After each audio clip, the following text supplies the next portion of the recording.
2025 September మాసంలో మిథున్ రాశి వారి యొక్క మాస ఫలితాలు.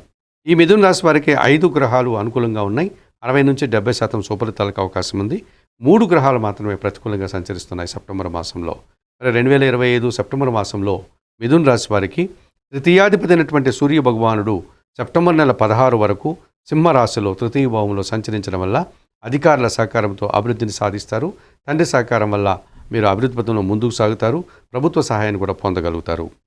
జన్మరాశ్యాధిపతి చతుర్థాధిపతి అయినటువంటి బుధుడు సెప్టెంబర్ 15 తర్వాత ఆయన కన్యా రాశిలోనికి ప్రవేశించడం వల్ల చతుర్థ భావంలోనికి కుటుంబం కోసం కావాల్సిన నూతన వస్తువులు కొనుగోలు చేస్తారు.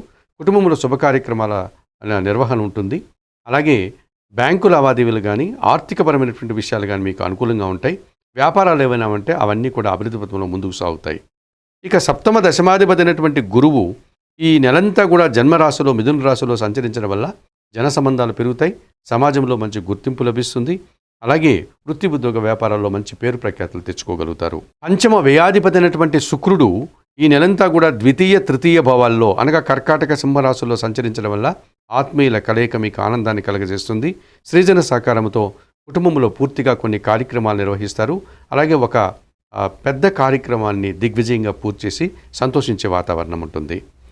తృతీయ భావంలో సింహరాశిలో ఎప్పటి నుంచో కేతువు సంచరిస్తున్నాడు కనుక జన సహకారము, నిరాడంబరత, భగవంతుని ఆశీస్సులతో చాలా పనులు మీరు ఈ నెలంతా కూడా పూర్తి చేసుకోగలుగుతారు మిథున రాశి వారు. మరి 2025 సెప్టెంబర్ మాసంలో ఈ మిథున రాశి వారికి బుధుడు, గురువు, శుక్రుడు, కేతువు అలాగే రవి సానుకూలంగా సంచరించడం వల్ల అధికంగా లాభాలను అవకాశాలను అందిపుచ్చుకుంటారు. ప్రతికూలంగా షష్టమ లాభాధిపతి అయినటువంటి కుజుడు ఈ నెలంతా కూడా చతుర్థ పంచమ భావాల్లో అనగా కన్యా తులారాశుల్లో సంచరించడం వల్ల కుటుంబంలో ఒక రకమైన ఘర్షణ వాతావరణం ఉంటుంది. దుబారా ఖర్చులు, భూవాహన సమస్యలు రావడానికి అవకాశం ఉంటుంది. ఇక అష్టమ భాగ్యాధిపతి అయినటువంటి శని దశమంలో మీనరాశిలో సంచరించడం వల్ల పనిభారము, శ్రమ అధికమవుతుంది. పనివారి సహకారం కూడా పెద్దగా ఉండదు. చిన్న చిన్న అనారోగ్య సమస్యలు మిమ్మల్ని వెంటాడేటువంటి అవకాశం ఉంది. భాగ్యములో కుంభరాశిలో రాహు సంచరించడం వల్ల విదేశీ వ్యవహారాలు పూర్తిగా ప్రతికూలంగా ఉంటాయి.